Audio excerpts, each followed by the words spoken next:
Sports Yatras. This is a new series in which we will celebrate sporting achievements and the struggles behind them of sportsmen in all fields. We will do this through book launches, biographies, and conversations of the kind you're going to hear in a minute from now. Today we have a sterling panel with Abhinav Bindra, the only gold medalist for India in the Olympics. He's also written a book called, quite appropriately, A Shot at History. With him on the panel will be Rohit Brijnath, who I regard as one of the world's best sports writers, without doubt. And to talk to them is Boria Majumdar, who will anchor the whole series. And Boria is someone I admire for his energy. He may not be an athlete, but he has the stamina and the lasting power of an athlete. And he does so many things that it's quite admirable. 2020 is a very important year in terms of the Olympics for India, because it's a centenary when we first entered the Olympics in 1920 at Antwerp. But I'll let Boria talk more about that during the conversation. At the end of this, we'll have a Q&A with the audience, so do keep sending your questions. Partnering this event is Tata Click, so you can get Boria's books and Abhinav's books and Rohit's books. Over to you, Boria. Thank you very much, Anil. Pleasure to be able to bring this series to you. Two pieces of thank yous before I get going with my two speakers. First, Tata Literature Live. I've actually been part of Tata Literature Live since the time Anil Dharkar started this festival. And I've been to Mumbai several times launching my books or talking about it. So it's been one common destination as far as literature and celebration of literature in this country is concerned. So I'm grateful to the Tata Group and of course to Anil Dharkar for spearheading and giving us this opportunity to celebrate writing and literature of quality, which is moving away from the sort of not so engaging discussions that we see in public platforms in the country these days. Number two, it's very apt that we are doing this today. Today happens to be Sir Dorab Tata's birthday. And 100 years back, Sir Dorab Tata funded the first Indian team that went to the Antwerp Olympics of 1920. In fact, people know me as a cricket writer at times. So who was representing Sir Dorab in that 1920 Antwerp Games? Interestingly, it was Ranjit Singh Ji, the famous cricketer. So that's a piece of anecdotal trivia for any of you who's interested. And then Sir Dorab became the first president of the Indian Olympic Committee, which got disbanded, then later formed. So it's very apt that this series starts on Sir Dorab Tata's birthday. We call it Tata Literature Live Sports Yatras, and as Anil Dharkar mentioned, absolute pleasure to have Rohit and Abhinav. And I said Rohit and Abhinav consciously because my first question will be to Rohit. This is one of my favorite books. If you haven't read it, read it. A Shot at History by India's best sports writer and India's perhaps the greatest all-time athlete. This is a unique combination and perhaps the best possible combination possible. So Rohit, first question to you before I go to Abhinav. This is actually for me the story of the storytellers. How did the book happen? What was the partnership like? How was Abhinav as a subject? My challenge when I did Sachin's book was to get him to open up. To what degree does the athlete talk to you? To what degree does he want to reveal? It's not your book, at the same time it's your book. How did you deal with such challenges? Yeah, I think the book really came about because I knew Abhinav and I'd known him for a long time. I wouldn't say we were close, but we knew each other. I was a journalist, he was an athlete. He always told interesting stories, and I think there was a point he was telling me about his pellets, and he was telling me how he weighed every single pellet. They're tiny little things, and he weighed every pellet and he checked each one under a magnifying glass for a flaw. And I thought, this guy's a little bit off. He's a little crazy. And then he started telling me a little more stories about the things that he does. I mean, just trying to, a shooting jacket, he had a tailor, I think, or somebody who made luggage in Chandigarh make his sort of shooting jacket, and he'd say, it's 3 millimeters, a mochi. 3 millimeters off of 5. So he's a very particular sort of peculiar type of athlete. So I told him, I said, your story is great. You should write your story. And because the thing with Shooter, he's not a cricketer, right? And I think maybe if he had written his book 10 years later, maybe people would have forgotten him by then or whatever. And so he very kindly asked me, would you like to do it with me? And I said, yeah, sure. I mean, even though I lived in Singapore, we sort of somehow managed it. But doing the book with him was a privilege and a great pleasure. What somebody like me, I'm not interested in statistics. What I'm interested in is the mind of an athlete. That's always been the fascination for me. What drives athletes? What's their struggle? How obsessive are they? And basically, for me, doing the book with him means that for 1.5 years, I'm getting to look inside the brain of an Olympic champion. I mean, there's nothing better than you can get. So it's the most intimate look at greatness that I've ever had. And that's a privilege.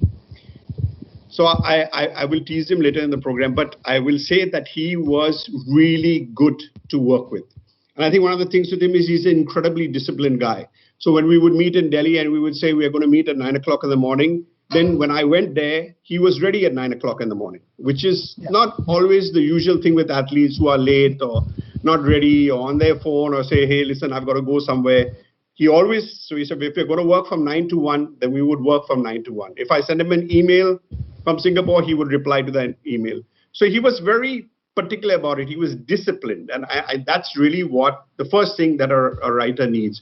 You want that person to be there, not, that his attention span is somewhere else. And I think the other thing was that he's a shy man, right? Less shy now, but he was then, I think, a very shy man and a very private man. And very difficult for a man who's shy and private to open himself out. We're not talking about his private life, but just his own struggles, his own demons, his own fascinations. But I think that Abhinav is a very committed person. Because he had committed to the book and because he had committed to a certain type of book that where we are going to look at his mind and what he does and how he got there, I think he was very, very generous. So yeah, of course, because he wasn't used to it. It took some digging, but I think he's very patient. So I might ask him a question 10 times or go further and dig like you might have done with Tendulkar. But he was always generous with it. So only good things to report on that point. Yeah. Okay.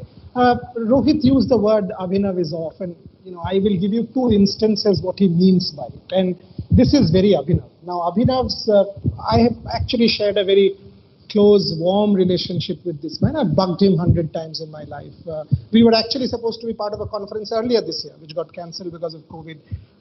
And he was supposed to come to Rhodes House at my invite and give a talk. Abhinav's father very kindly was giving me a tour of the house and showing me Abhinav's medals. And obviously, we were admiring and appreciating and celebrating Abhinav Bindra and the Olympic gold medal. And Abhinav was actually in the drawing room, which is next to the trophy room, and he wasn't even there. About 10-20 minutes into the tour, Abhinav comes there, and we were actually in front of the Olympic gold medal. And he says, oh, I would have put this in the kitchen sink and forgotten about it. And his father looked at me, I looked at him, and I said, what did you say? He said, yeah, it's done. Move on. I will put my Olympic gold medal in the kitchen sink and forget about it. And every year, he and I have had heated debates, and he will tell me, you live in that bubble, and for some reason you love to live in that bubble, I don't. Now that's Abhinav Bindra. Rohit said he could look into Abhinav's mind. Abhinav actually got brain mapping done to prepare for an Olympic Games. Abhinav actually has done incredible things to prepare himself for what ended in failure. So whether it's failure, was it failure? Is it all about preparation? Did he give his best? Yes, he did. Abhinav Bindra is an incredibly intelligent and unique man who, for me, has raised the bar as a person, as an athlete. Abhinav, when you decided to do the book, is it a tell-all? Can there ever be a tell-all? Have you told Rohit everything that you wanted to say, or are there stories of your life that we still don't know, which will never come out?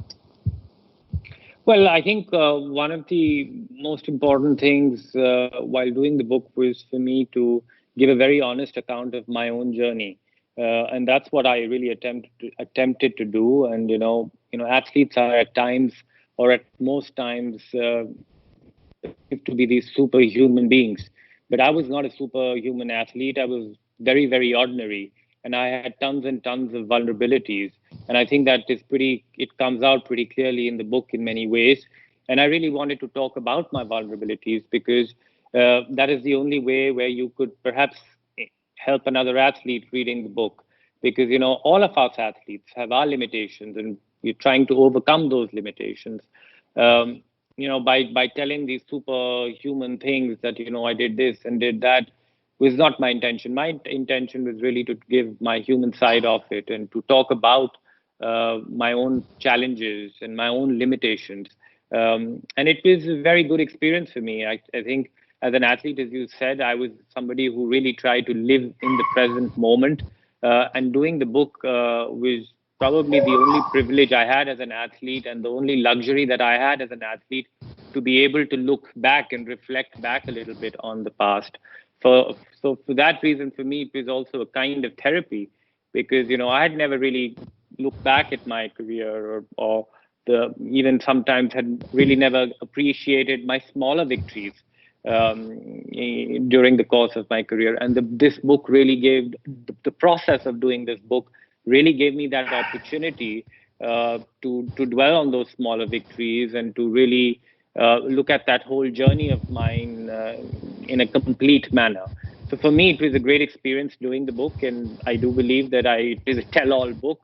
The idea of doing the whole book was to really open up my mind, open up to my fears, and tell people what I faced and what I felt.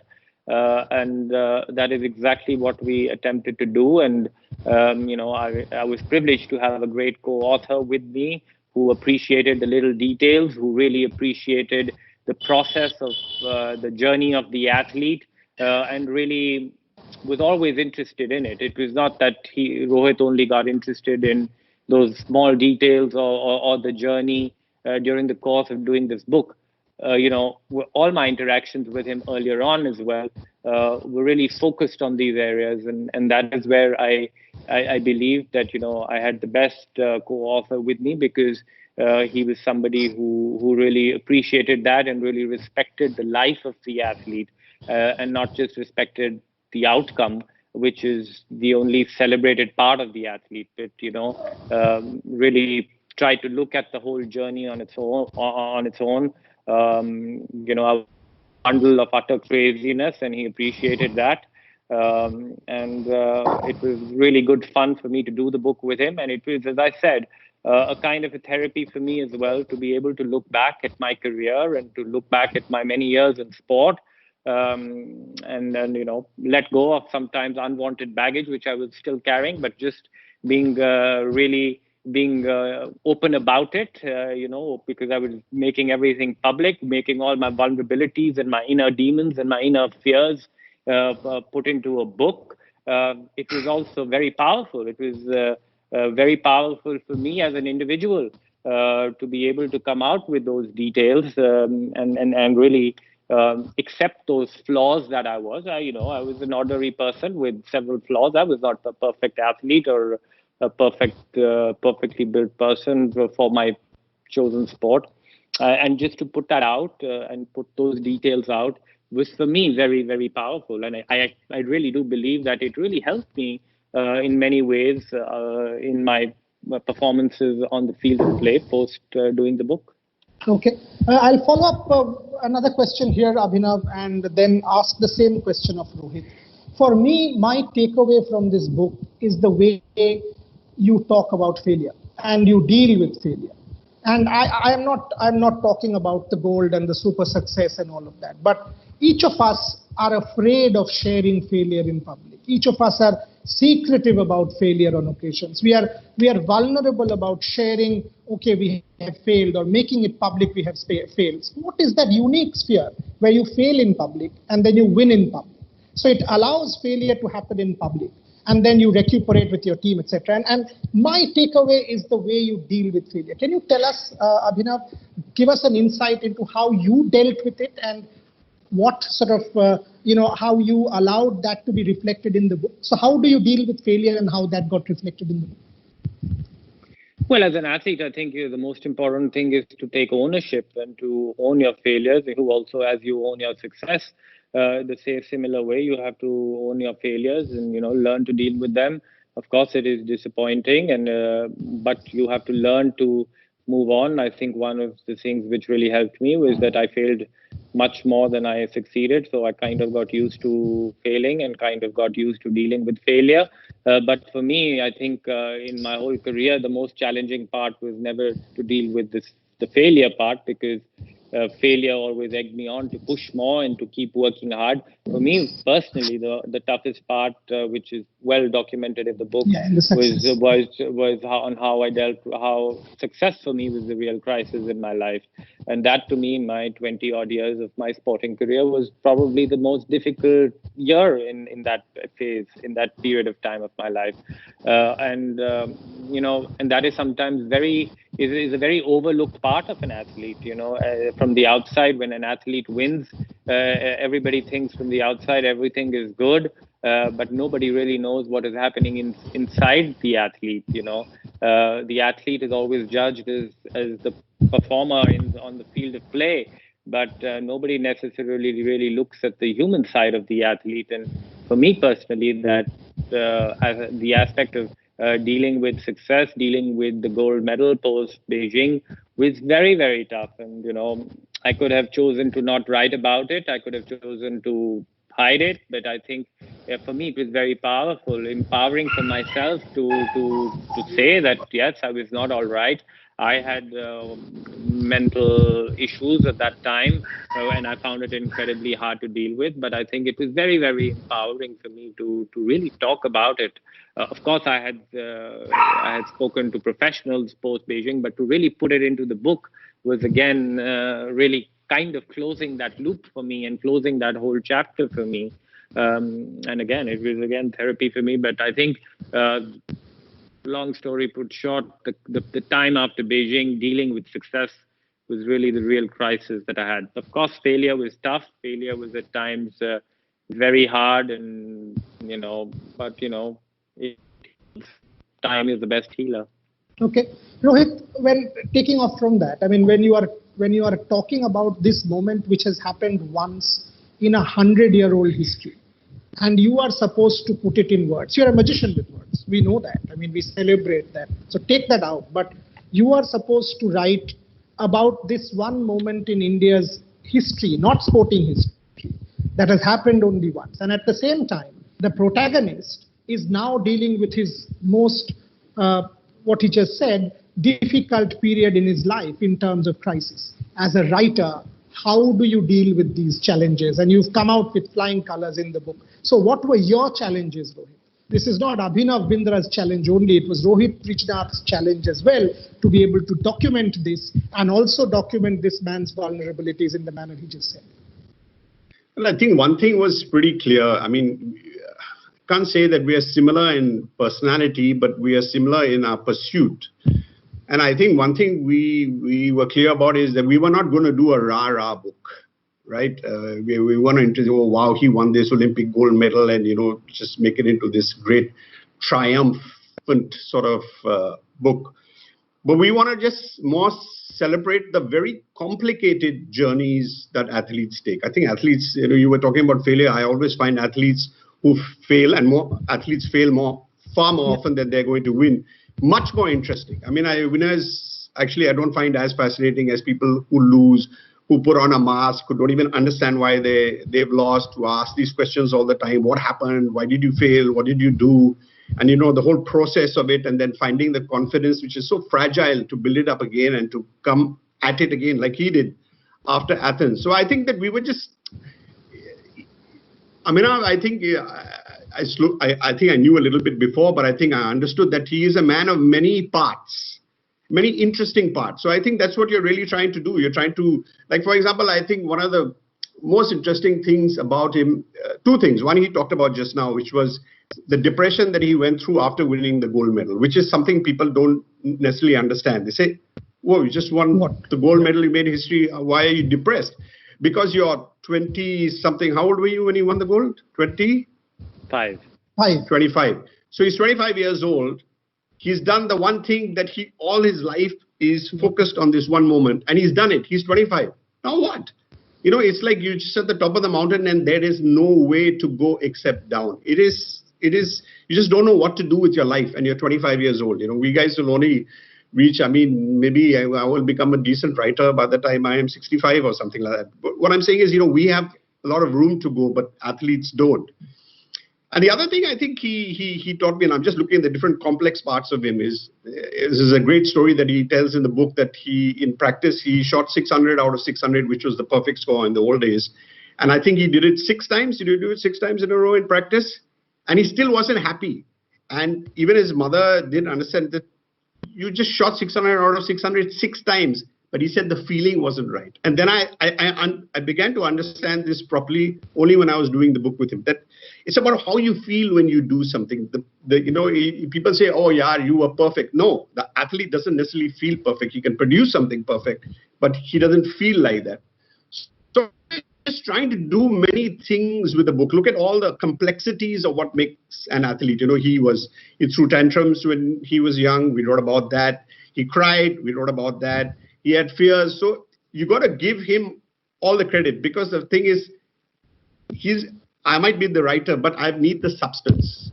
I need somebody willing to bear everything, to tell me honestly what they're going through. And I think that's, for me, the most, the best fun for me was just this guy telling me all these stories, these different things. And I find that that was fun, and it was admirable on his part to say all those things. Absolutely. I think it helps younger athletes to know that it's not just, that he wasn't born with some great talent and just went and did it. It took a lot of suffering, which is one of his favorite words. Absolutely. And, 2 things I will say and then go to Abhinav. The book ends with this incredible line. I don't know how many times I've told him that line. It ends with that incredible line about his pellets being there, the room being there, everything being there, and just in case. It will not happen. And he keeps telling me, you keep romanticizing just in case. It's not going to happen. But 633 at practice. 633 is what he got before Rio, if I remember right, at practice before he goes to Rio. And this man is still striving for perfection. Each one of us in our own domains strive for perfection. For me, that's something to take away from the book. The other thing we have recently started talking about openly, or more so, is mental health of athletes. Read this, for God's sake. Abhinav Bindra has talked about it at length. Read that chapter of Rio and see the way he talks about his medical condition. See the way this man bears it all. That also for me was a challenge. I don't know how I would have dealt with if I had such a condition. To be able to manage that condition, then go and shoot an Olympic final, 45 minutes before an Olympic final, the sighter breaks, still to make that final and do what he did, is an incredible story in itself. If I can ask you that, was it ever a challenge to open up about your medical condition? Because at one level, people might have thought, oh, you know what, Abhinav Bindra is giving an excuse that in Rio I remember you and I have had that chat, and you told me in a public platform saying, let me make this clear, this is not an excuse. I don't want you to even put it like that ever again, that I did not lose Rio because I had this. I lost Rio because I was 4th best in the world. Did you ever find it challenging to talk about your medical condition and mental health in the book? Not really. I think, I think one of the main reasons why I was able to overcome my medical issues prior to Rio quite strongly was because I absolutely had no self-pity. From the moment I got diagnosed with this problem, my mind was completely oriented towards finding a solution. I did not dwell on the fact that why is this happening to me, and there was no question of any self-pity. It was all about trying to find the best resources in the world, trying to go to the best medical doctors and get the best available help, and to try and deal with that issue. And it was definitely a challenge. It was definitely a real adventure, I have to say, because I had at times no idea what was going to happen at the very next moment, not on how was I going to perform on the field of play, but to my own self. And that was at a period of time frightening, and it created a lot of insecurity in my own self. But over time, I learned to deal with it. And to be very honest, of course, these issues were challenging, but they also came with a silver lining. I think I was never, ever in my entire career living life to the moment the way I was living life in my pursuit towards Rio and in Rio. I was really, really focused in the present moment, because frankly, that was the only thing I could focus on. That was the only attention span that I had. And frankly, I was so, I did not know what was going to happen the next moment. So I just stopped worrying about it, and I really started living in the moment. So no, for me, it was not really a difficult decision to write openly about it. I think that decision was made very early on in the process of writing the book, that it is going to be a very, very, very honest account of what I was feeling, what I was facing, the challenges that I was facing. And this was a challenge which came up and which was dealt with it very well. I think going into Rio, I was not ill, or I was well taken care of. I don't think I had any drawback or disadvantage going into the Olympics in Rio. And as I said in the book, I came fourth in Rio because I was not good enough for third, and that was pretty much it. I mean, I am proud of what I achieved in Rio. I think it was one of my greatest fights of not just my career, my 70, 80 competition shots, but it was a fight of my life. And that, I still look back at it with great amount of pride, with a great amount of fulfillment, with a great amount of satisfaction. Yes, I don't have a medal to show for my efforts there, but I certainly do have a lot of self-respect for that performance. And quite frankly, looking back, it is far more valuable than any gold medal or any medal.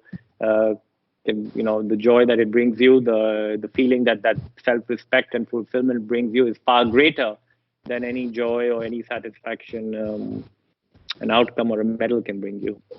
We all take pride in that, Abhinav, a lot of pride. In fact, sitting behind you in those final moments in the qualification when you completely sort of turned the table around, qualified with 626, and then the final, all of us sitting in that shooting hall, feeling, part of that journey with you, to sort of reminisce that journey, recollect that journey, sort of, and yes, it did not end in a medal, but that's what sport is all about. That's what sport makes sport, what Rohit just said, the subject of incredible literature.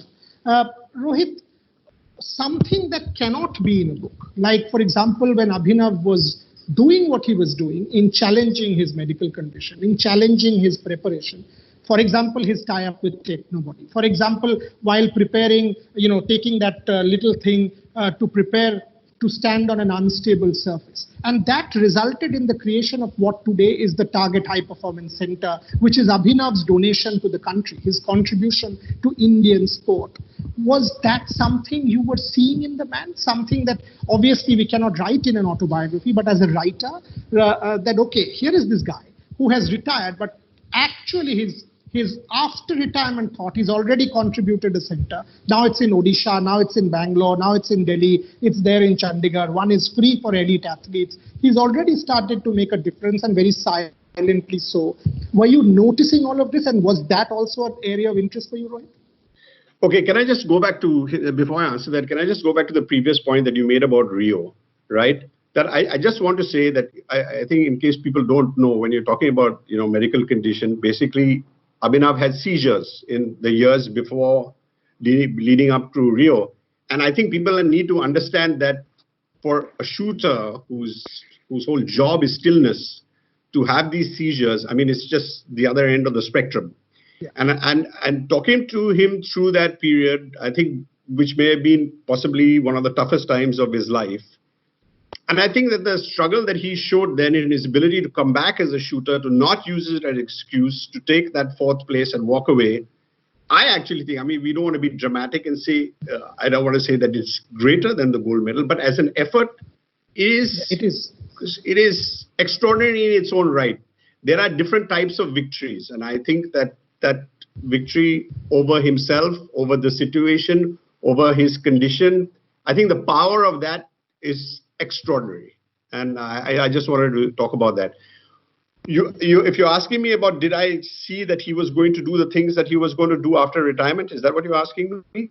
Yeah, I'm saying that, while writing, not many, I mean, the thing that he did, he actually tried to create structures, something that Indian sport lacks, right? I mean, even today, what is the first thing that you see? Abhinav keeps talking about the 99% and the 100. That last 1% doesn't happen in India. And he was actually doing that last 1%. Was that something of interest to you? I think what I saw with him is that a person who did not want to finish his career and then leave it at that. I think what I saw was a person who wanted to. I think he's a very serious guy. I think that sometimes it can be difficult for people who don't understand that this is a very serious person. He's not a frivolous man. When he comes to a meeting, he wants to get something done. I think he's very good with young athletes. So I can't say that I saw that he was going to become this type of person, but he has become a person who is always trying to contribute in some serious way. He's got these centers that you talked about. I think he works with young shooters. He does a lot of work with the IOC, which I really admire. A lot of it on the mental health committee, which I think is an incredibly important thing. Something which I think you should ask him about, because I think that is probably, especially at a time of COVID, I think the biggest struggle that athletes are having is just, what are we going to do? Where are our lives going to go? Where are we going to get funding from? And not everybody is champion material, right? But you still want to get to the Olympics. So I think the struggle is an incredibly hard struggle, and I think he's a really good person to speak about that. Can you speak about that and also the refugee project that you've done, Abhinav? Something that I think is a standout with Nicolo Campriani. I mean, that sort of makes fundamental difference to society. Talk about it. Oh, well, I think with the mental health thing, of course, this was an area, a subject that I've always been passionate about, given my own struggles. However, once I got onto the IOC Athletes Commission, this was an area which I brought to the fore, and it was put to the table, and we got incredible support. The commission got incredible support from the leadership to actually do something about it. And that's where this working group is created, and we've done an incredible amount of work to work on different resources to make available to athletes. I think one of the biggest challenges to first destigmatize the whole issue of mental health. And to bring the human side of the athlete to the fore, because as athletes you only look at the performance side of the athlete. The whole ecosystem is only focused and really concerned about what the athlete does on the field of play. The athlete is defined on the ranking list, but I think that is just simply wrong. And that is what we're trying to change. We're trying to bring awareness and education into the whole ecosystem of sport. That the human well-being of an athlete has to be at the heart and center of high performance.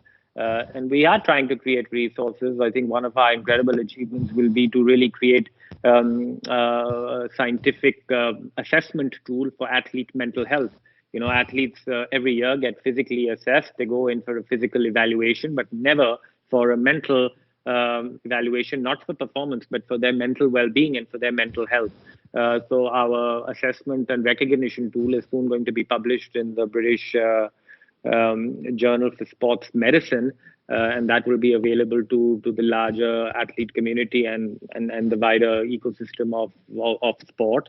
We are in the process of creating a toolkit for sports organizations so that a lot of things can be implemented at the ground level and at the foundation level of athletes and athletes' journeys.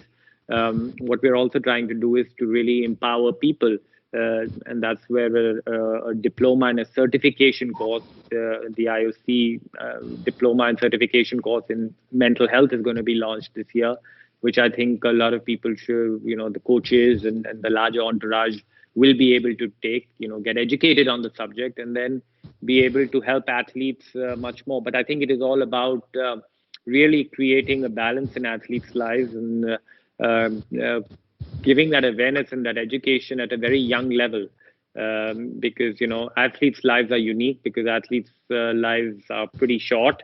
and happen to be very one-dimensional for at least 20 odd years of their life, of their youth.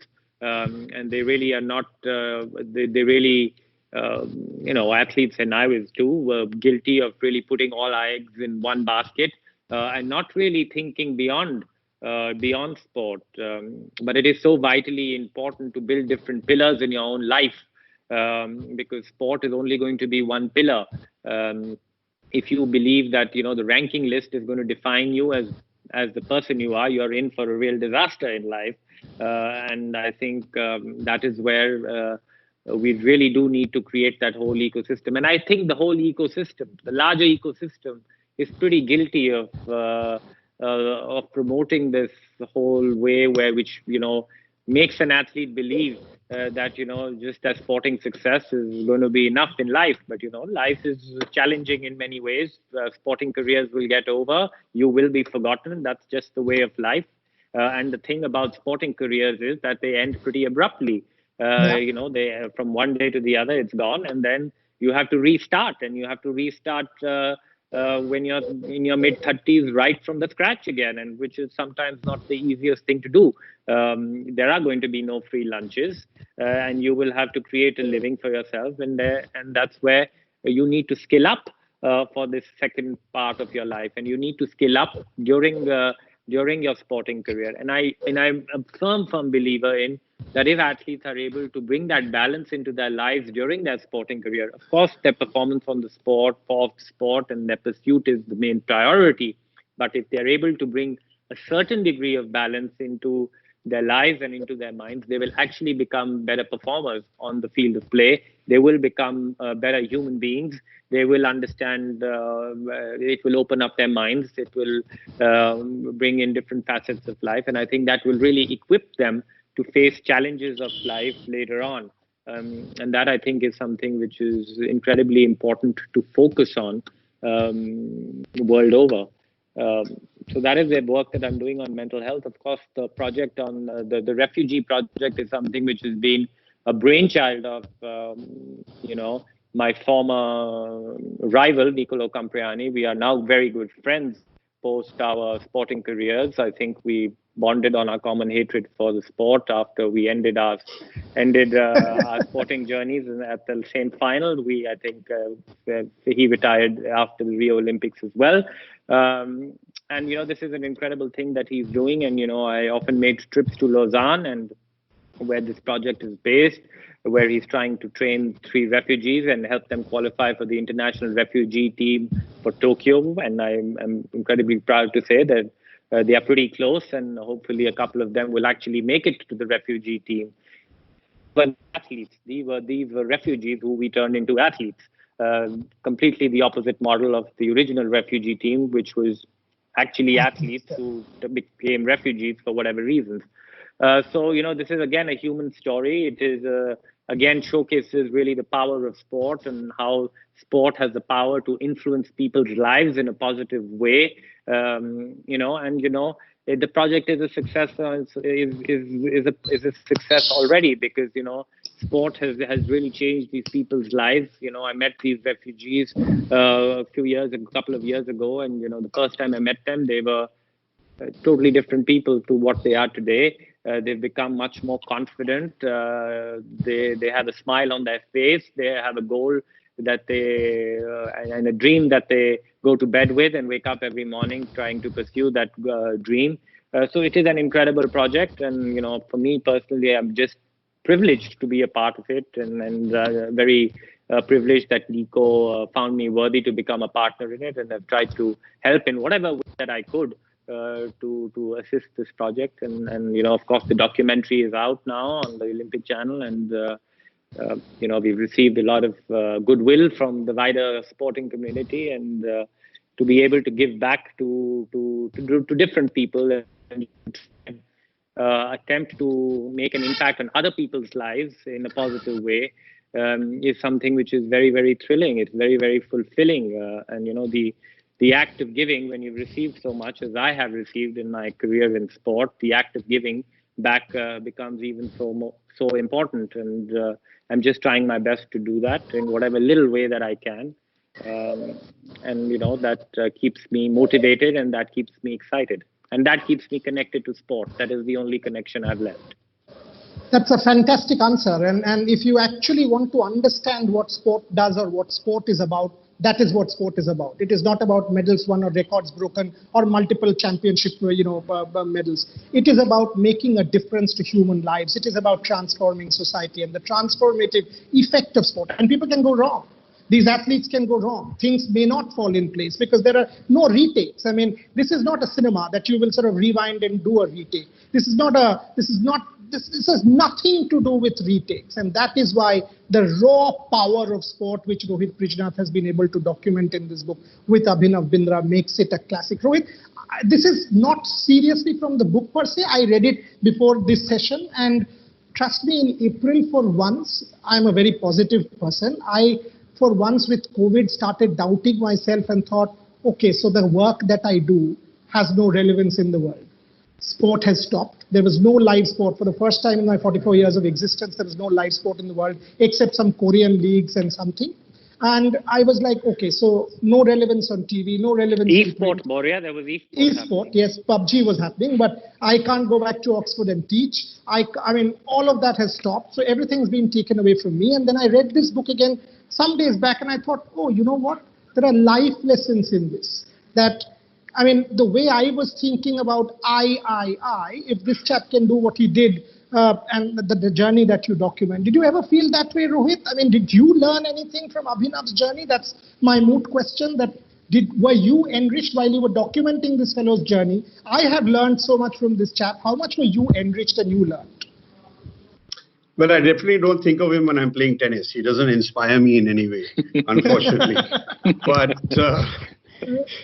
But of course, I mean, for me, here's this much younger man. I think he's exactly 20 years younger than me. And I mean, taught me fantastic lessons. I think about perseverance. I think some of the things maybe he went too far. He was obsessive. So there's a danger there in obsession. But I liked his... Abhinav is a little bit like writing in a way. You are trying to find your perfect self. You're trying to write a perfect piece. That's what you're really trying to do. And I think that I liked his journey to finding his own perfection. For me, that was the most fascinating thing about him, that he was willing to go to any lengths, far greater lengths than I would go to do what he had to do and to explore the many parts of himself. So what did I learn from him? I think most of all, probably some patience. I think I learned from him. You were always patient, Rohit Brijnath. In Melbourne, you were patient with me and everything. Come on. And I think he's very particular. I like that, but I think even, for example, writers need to be particular. I don't think this is some great, creative thing that we are doing. You have to be particular, discipline. What time do you work? What are you trying to do? Get your notes ready. And I think that's what I found with him, that he was always on time for his practice. He was very particular with his guns, what his jacket was going to be like, how his pellets were. And I like that. I like this thing that, you don't leave anything to chance. Sport is anyway a crazy place. You can't control everything. But that whole thing about control what you can control, he was very good at that, I think. And still so many things went wrong. His sight broke. I mean, in Athens, the floor, underneath his feet was shaking. So there are so many things that are going to happen anyway. But I liked I would say most of all, I liked his preparation. And, he created the range from Beijing. And then later, I think in Rio also. But Beijing, he created the same range with the same colors, the same lights or whatever at home. Yes, he is privileged to do that, you can say. But the fact remains is that he's willing to go that far. He is that desperate. He had his love handles lasered off once because it was affecting his posture. He used to go into dark rooms to work out his balance, right? Say what he used to do in those darkened rooms. That's a good story.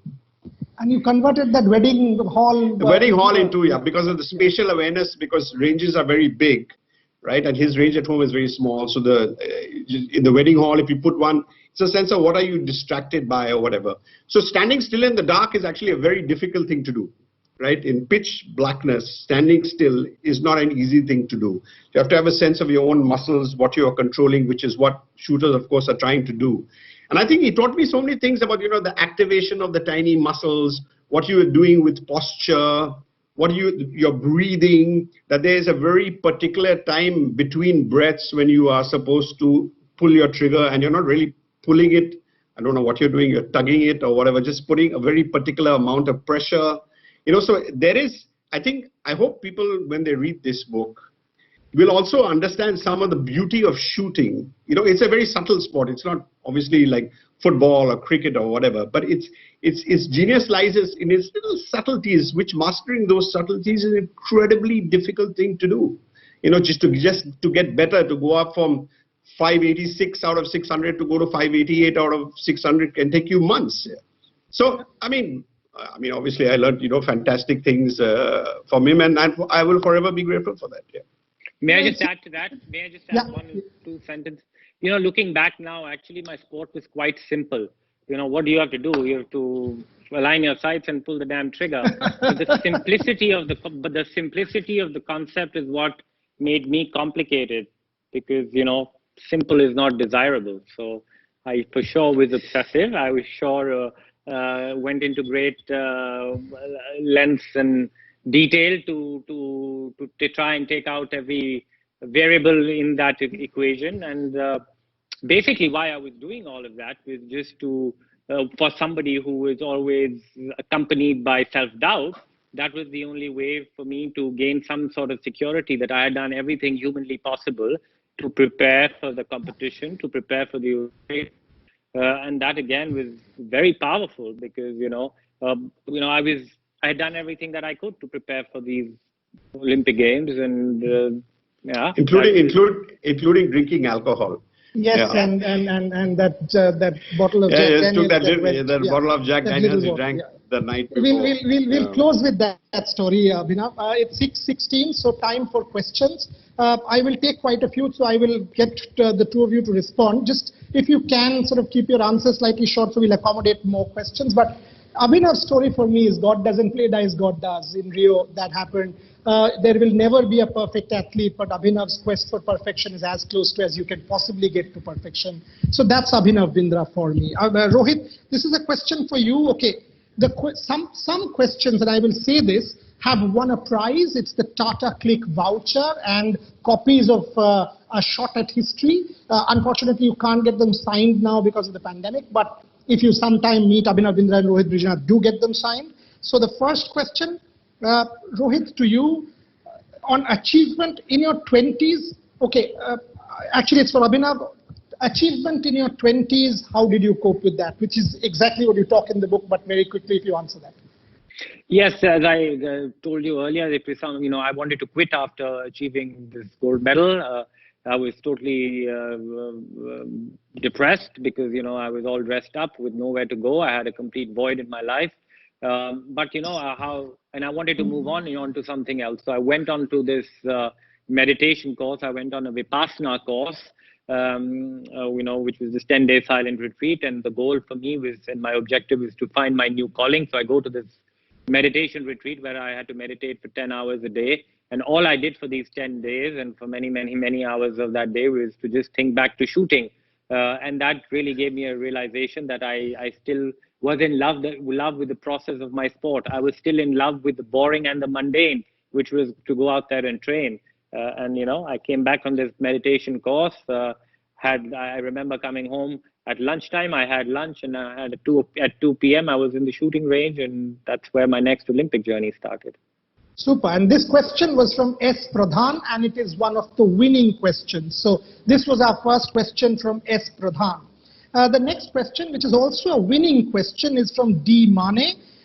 Question for Rohit. How have professional sports people, Rohit, you think, have coped with the pandemic to keep up with their training or fitness?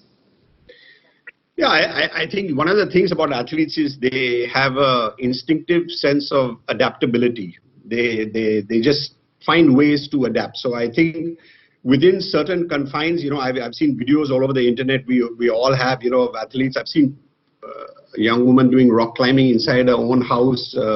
I've seen people bench pressing their couches. I think they've been doing all those things. So I think most of that is just because athletes have an incredible amount of energy. They're very restless people, so they've got to exhaust that energy somewhere. But I think mentally it's been an incredibly tough thing, because I think they have a sense of time, of limited time. Athletes have a limited time. They've only got 10 years to play, and I think they're watching months go away, chances go away. People, I really feel for athletes who are not well off. And so, you have a limited amount of funding, and that funding is being exhausted, and then you might have to ask your parents for another loan, or you're going to go into debt. And I think that's a very, very difficult thing to do. You're ranked 250 in the world, but you have talent, and you were just about to start something, and then, it stopped. So I think athletes who are better off, who are financially stable, I mean, it's tough for them as well, but I really feel mainly for the lower level athletes. I mean, I know that Indian swimmers, they couldn't swim because none of the pools are open. And, how frustrating it must be for them when they're trying to, qualify for the Olympics. And, every day you don't swim actually makes you slower. So it's difficult. Very, very. Abhinav, this is for you again. This is a winning question from Shefali Dighe. How much support did you get from the Indian Olympic Association, the rifle body, for your training before the Games? This is a very... Yes, I was well supported. I have to say that, when I had won the Games and when I won the gold medal, I was well supported by the ministry and the government. But of course, at that time, our NOC was not somebody, our Indian Olympic Association was not a very organized Olympic committee. I remember jumping on to the Olympic podium in shorts, because the track pant that I was provided for was XXL in size. So that was one of the contributions. That I looked smart in my little white shorts, by the way. Okay. Good contribution. Okay, this is another winning question, and I will go to Rohit, because Abhinav is getting to that period which Rohit started with. So you can understand what Abhinav Bindra's mind is about. This is from Ayush Pereira. Rohit, you can answer for 1 hour, but please answer in a minute. Why is Abhinav Bindra the only gold medalist in Olympics from India? Individual gold medalist. Oh, boy, that's, I mean, yeah, it's just, the systems. I think, when I left India in 2000 and been living outside since then. But, when I was there in my young days, the systems were not built for excellence. I used to find, just to give you one example, physical trainers. I mean, if you look at modern sport today, I look at tennis, sport that I like, for example. I mean, the athletes that you have in tennis are phenomenal. I mean, they are world-class athletes. So forget about, sometimes they're not very good with their racket, but they're brilliant athletes. But sometimes in those days in India, they weren't physical to make that type of athlete, to go and find them and to make them. You have to build these type of athletes, train them when they're young. I mean, there's so many reasons. And I think, obviously, and I met so many athletes in that era, what am I talking about, 80s, 90s or whatever, who obviously lacked confidence because basically nobody had done it before. And so I admire a lot of the athletes like Prakash and whatnot, who actually went and did these great things by winning the All England Championships and whatnot. But now it's better because, everybody is more equal. Our training systems are better. And I think people like Abhinav, who did climb on the shoulders of other athletes who had done well and won Olympic bronzes and silvers, now have set a standard. And I think now when people go and say, yeah, we can do it. And I think that confidence is one thing. And of course, systems is the other. But yeah, I mean, we could talk about this all day. Abhinav, the next one for you, it's another winning question. Shabnam Roy, which sports people do you admire? Any particular one you want to talk about? Say Federer. Say Federer. Yeah, Federer. But I really honestly respect every athlete because, I do understand the limitations and the challenges that athletes face on a day-to-day basis. They wake up every morning with this dream of theirs and, they're also trying to fulfill the dreams of everybody of their nation. So I really have great admiration and respect for just the athlete in general, because not many succeed, not many end up winning medals at the highest level, but they're all giving it their best, putting in every effort that they can, and I have great admiration for, and I'm really inspired by that. From Dr. Kakkar, Abhinav, if you weren't a shooting star, what other career choice would you have taken? I don't know. Journalist, perhaps. It would be an interesting, lawyer. I would be a lawyer. Lawyer? Okay, lawyer. Journalist, sorry. No. Lawyer. I would be a lawyer. You were too quiet, I think, to be a journalist. Okay, Rohit, I've got to take two more. Investigative. Okay, sorry. Nice. Okay, got it. Abhinav, one more for you from Samarth Narang. And he says, thanks for sharing your journey, Abhinav, sir. I started rifle shooting in class 9, inspired by you. How do you see the future of shooting in India?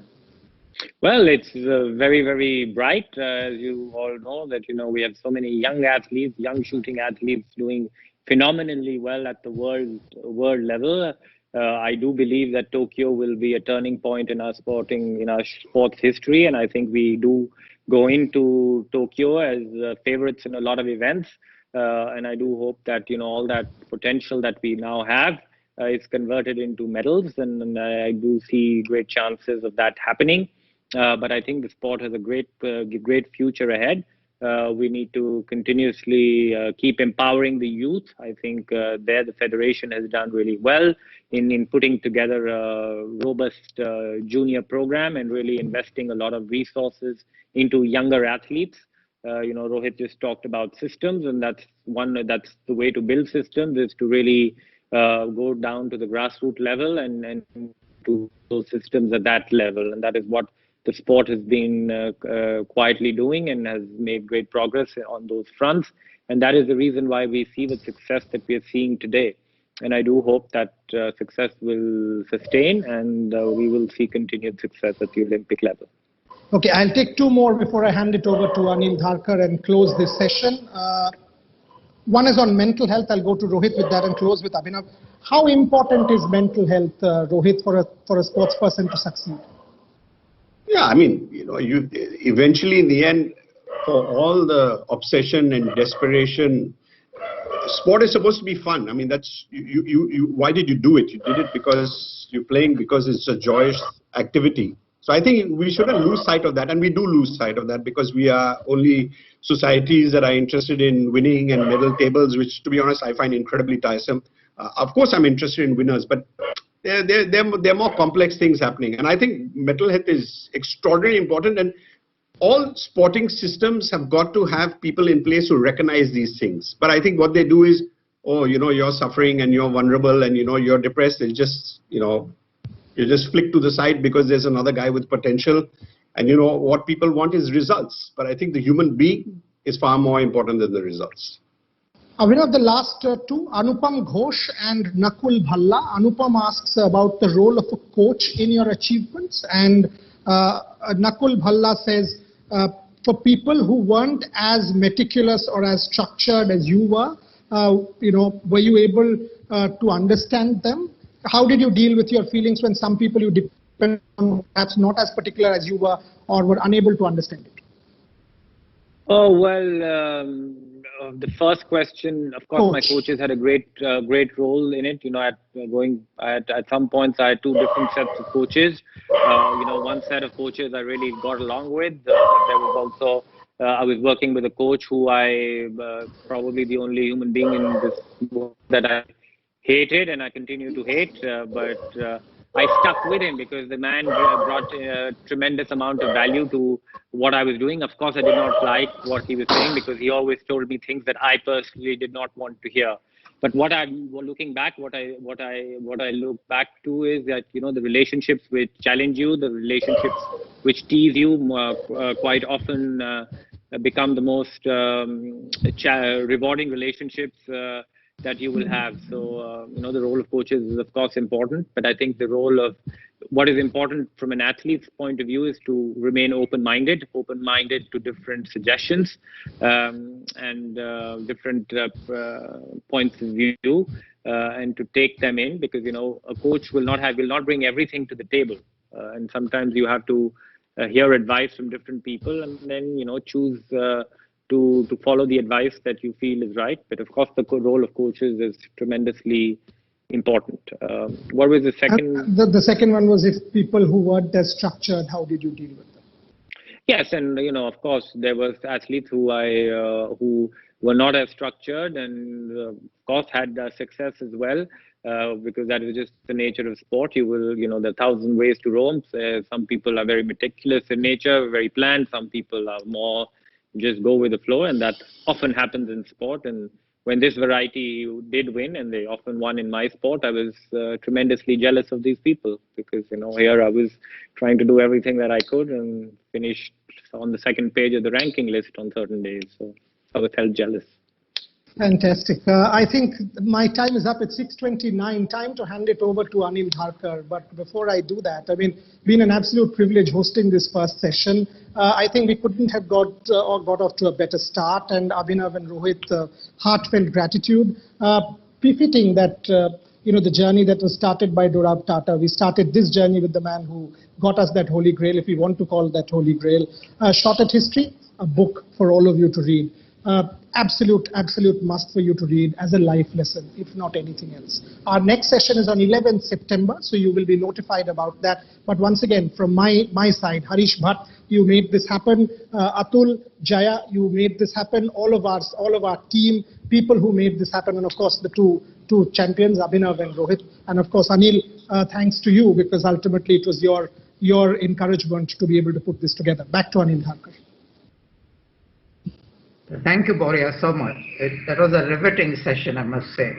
And Abhinav and Rohit, thanks so much for your inputs. And Boria, as always, you carry the show. Thank you. And tune in on for the next session.